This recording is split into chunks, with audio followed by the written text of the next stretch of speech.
Γεια σας παιδιά, σήμερα σε αυτό το βίντεο θα σας δείξω μερικά gadget για να καθαρίζετε το κινητό σας, τα οποία τα πήρα από το Jumbo με 79 λεπτά το συγκεκριμένο και το ίδιο αυτό εδώ πέρα.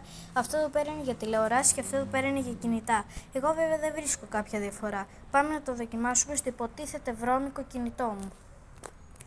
Λοιπόν, αυτό εδώ πέρα είναι το προϊόν.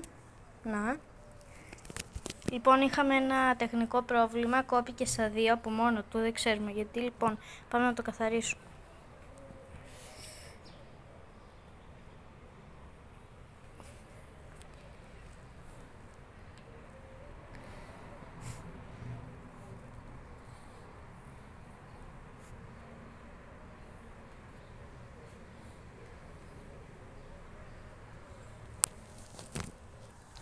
Παιδιά, δεν βρίσκω για κάποια μεγάλη διαφορά. Δείτε, άφησε και κάποια κομματάκια. Από το Jumbo το πήρα και 73 λεπτά. Και από πίσω ίδιο πράγμα είναι. Δεν καταλαβαίνετε λοιπόν, Jumbo είναι. Άντε.